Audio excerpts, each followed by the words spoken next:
क्या hall, फजीलतुन्नेसा मुसीब hall, Kuwait মৈত্রী হল, কবি সুফিয়া কামাল হল, শামসুন্নাহার হল, এই হলগুলো থেকে বেশ ভেসে আসছিল ভক্তির মন্দির সোপানো তোলে কত প্রাণ হলো বলিদান দেখা আছে অস্ত্রে।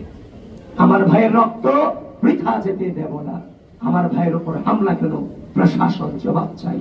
সেদিন রাতে আমরা যখন নিরস্ত্র ছিলাম, আমাদের যখন কোনো অবস্থানই ছিল না, যখন আমরা চিন্তা করছিলাম যে কালকে কিভাবে আন্দোলনটাকে আমরা গোড়াপত্তন করব, ওই সময়টাতে এই হলগুলো থেকে যখন আমাদের বোনদের প্রতিবাদী কণ্ঠস্বর ভেসে আসছিল, আমাদের বোনদেরই কণ্ঠস্বর ছিল আমাদের একমাত্র পরের দিনে রাজপথে বের হওয়ার সাহস। বন্ধুগণ, এই ক্যাম্পাসের মাটিতে 5 আগস্ট পরবর্তী সময়ে আমরা দেখতে পেলাম একের পরে আমাদের নারীদেরকে নিয়ে, নারী শিক্ষার্থীদেরকে নিয়ে নানান ধরনের মত করা হয়েছে, নানান ধরনের কুরুচিপূর্ণ মন্তব্য করা হয়েছে। আমি আপনাদেরকে এখানে দাঁড়িয়ে বলছি, আমি বক্তব্য দিচ্ছি না, জাস্ট আপনাদেরকে বলছি, কথা বলছি।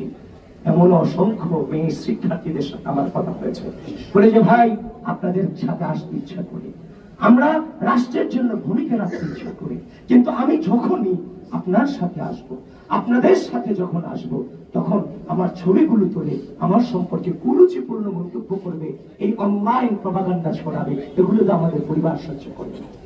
5 আগস্ট পরবর্তী সময়ে আমাদের নারীর চলাফেরার স্বাধীনতা, পোশাকের স্বাধীনতা, কথা বলার স্বাধীনতা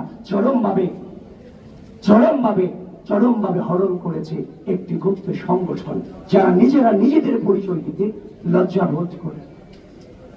এই ক্যাম্পাসে আপনারা দেখেছেন 5 আগস্ট পরবর্তী সময়ে এই যে নারীদেরকে নিয়ে কুরুচিপূর্ণ মন্তব্য করা, এটা আজকে প্রথম নয়। আপনারা দেখেছেন এই গণঅভ্যুত্থান পরবর্তী সময়ে চট্টগ্রামে আন্দোলনরত নারীকে লাঠি দিয়ে মাটিতে ফেলে দেওয়া হয়েছে।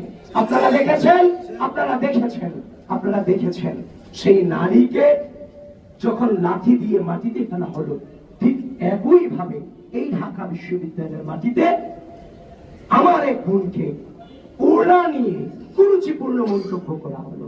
ঠিক একই এই দুটো ঘটনায় 2 আসামিকে যখন গ্রেফতার করা হলো, তাদেরকে যখন ছাড়িয়ে আনা হলো একটি নির্দিষ্ট গোষ্ঠী তাদেরকে ফুলের মালা দিয়ে বরণ করিয়ে দেওয়া হয়েছে। প্রিয় বন্ধুগণ, একটা সমাজে অপরাধ ঘটাটা অস্বাভাবিক নয়, কিন্তু অপরাধীর অপরাধকে সেলিব্রেশন করা, ফুলের মালা দিয়ে বরণ করে নেওয়া, এটা চরমভাবে